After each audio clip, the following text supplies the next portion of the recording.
So hey guys what's up, welcome to one more new vlog. मावळची queen बिंदास्त कोमल या चॅनलवरती तुमचं खूप जास्त सकाळी स्वागत आहे. तर मी ॲज युजल रोजच्या टाईमला उठली आहे. आता वाजले 6 आणि लोकलसाठी निघाली आहे मी. तर आज आहे प्रजासत्ताक दिन.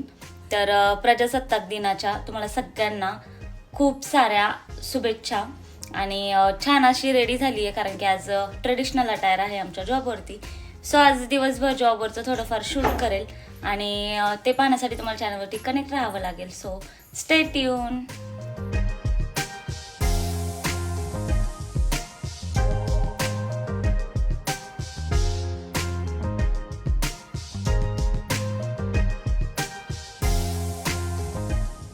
सो तुम्हाला बोलले होते मी की शूट करेल म्हणून, पण 26 जानेवारी होती. सुरुवाती म्हणजे स्टोर सेट पण नाही केलं तर कॉल यायला चालू झाले, वेळच नाही मिळाला.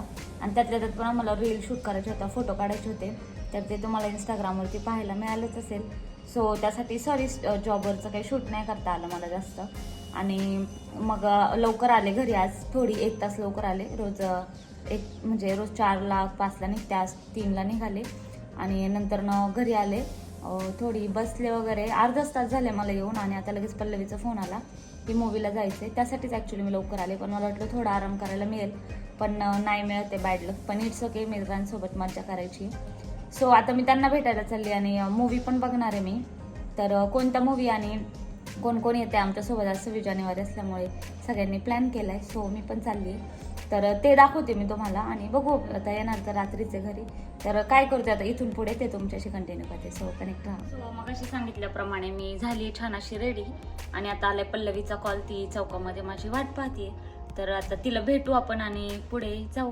ते फास्ट नेहमीप्रमाणे. आणि नंतर तिकडे गेल्यानंतर भेटू आपण. पल्लवी ते खूप जास्त लांब थांबले ते. आणि मला एवढा कंटाळा आलाय चालायचा. ऑलरेडी मी दमून आले जॉबवरून. थोडा पण वेळ आराम नाही केला आणि रेडी झाले आणि दम लागलाय. आणि ते खूप लांब थांबले पलीकडच्या साईडला. बघू आता जाते मी, चालते फास्ट. सो हे आहे कडोलकर कॉलनी, तळेगावातील सगळ्यात बेस्ट एरिया. आणि हे आहे आमदार सुनील अण्णा शेळके यांचं जुनं घर. तर तिकडनं जाण्याचा डिसिजन घेतला कारण की बाहेरून खूप जास्त गर्दी असते आणि संडे होता तर बाजाराचा दिवस. आणि हा रस्ता मस्त असा मोकळा असतो. आणि इथे समोरच एक अण्णांच्या घराच्या अपोजिटलाच एक मोबाईल शॉप आहे, बाबाज मोबाईल. बऱ्यापैकी फेमस आहे, म्हणजे बऱ्यापैकी नाही, खूप जास्त फेमस आहे ते. हे बघा, हे समोर दिसते हेच. तरी त्याआधी मी जॉबला होते. सो हा एरिया माझ्यासाठी खूप जास्त रिलेट करतो. तर त्यामुळे मी म्हटलं अण्णाचं पण घर दाखवणं होईल आणि मी जिथे जॉबला होते ते पण. तर जुन्या घरासोबत अण्णाच्या नवीन घराची एक छोटीशी झलक घेतली. जॉबला असताना इथे खूप जास्त मज्जा मस्ती करायची मी. त्यामुळे मला कडोलकर कॉलनी खूप जास्त आवडते. खूप जास्त टाईम स्पेंड केलेला आहे मी इकडे. आणि इकडनं आम्ही पुढे गेलो तर बाजार असल्यामुळे खूप जास्त गर्दी होती. थिएटरच्या बाहेरच बाजार बसतो. कसं रस्ता काढत आम्ही थिएटरमध्ये पोचलो. आणि तिथे पल्लवी आणि अवधूत वगैरे वाट पाहत थांबले होते. ॲक्च्युली तिथे गेल्यावरच मला समजलं की जास्त कोणी येणार नाही आहे. आम्ही 4-5 जणच होतो फक्त. आधी मला वाटलेलं बऱ्यापैकी जास्त जण असतील सगळे, पण नव्हते कोण. पल्लवीने प्लॅन केलेला, सो मला काही आयडिया नव्हती त्याबद्दल. तर छान असं भेटले. ते महाराजांचं पण छान बनवलेलं आहे त्यांनी. ते टॉकीजचं नावच महाराजांच्या नावावरून दिले. नाव मग अशी नाही म्हटलं, आता माऊ कोणती रिकम आहे म्हणजे नाही होता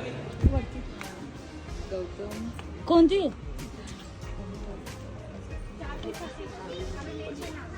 एकशे का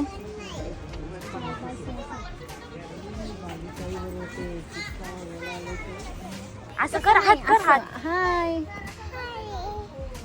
आपण कुठे आलो? कोणत्या? नंतर इंटरव्हलमध्ये थोडंसं खायला घ्यायला बाहेर आलो. आणि छावा पिक्चर रिलीज होणार आहे 14 तारखेला. तर नक्की चेकआउट करा, मी पण जाणार आहे, तुम्हीही जा.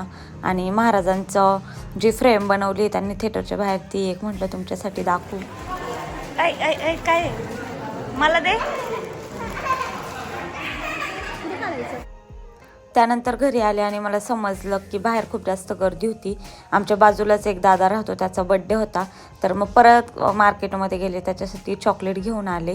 आणि नंतर मग त्याला भेटले थोडा वेळ, बड्डे विश वगैरे केलं. तर खूप जास्त मित्र जमा झाले होते त्याचे.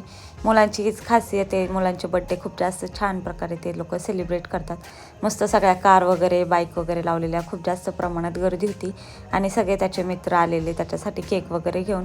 म्हणून म्हटलं केक नको, आपण चॉकलेट वगैरे घेऊन जाऊ. आणि गंशू इथे एक्सायटेड होती. त्यानंतर त्याचा बड्डे आटोपला, घरी यायला निघाले तर एक बॅड न्यूज दिसली मला. म्हणजे समोर एक कुत्रं होतं आणि ते कोणाचं होतं माहीत पण नव्हतं आमच्या कॉलनीमध्ये, आणि ते अडकलेलं आमच्या गेटमध्ये. मला खूप जास्त वाईट वाटत होतं आणि त्याला काढायला गेले तर तो म्हणजे चावला असता मला भीती पण वाटत होती आणि वाईटही वाटत होतं. मग मी मम्मीला आणि ज्या दादाचा बड्डे होता त्याच्या मम्मीला म्हणजे मावशींना बोलवलं आणि मग त्यांनी दोघींनी असं त्याला कसं बसं तर तिथून बाहेर काढलं. बिचाराचं खूप असं म्हणजे हे होत होतं, जर तो नसता निघाला तर काय झालं असतं. तर ह्यांनी कशी त्याची सुटका करून दिली आणि मम्मीने पटकन गेट लावला जेणेकरून तो परत अडकायला नको म्हणून. आणि असं वाईट वाटतं की त्याच्या गळ्यात पट्टा पण होता, बहुतेक तो कोणाचा पाळलेला होता की काय माहीत नाही, पण लक्ष वगैरे ठेवायला पाहिजे तो सुटलेला तर असा होता आजचा व्लॉग. आणि आय होप तुम्हाला आजचा व्लॉग आवडला असेल. भेटूया अशाच एका नवीन व्हिडिओसोबत. Till then bye, take care and keep smile. Good night.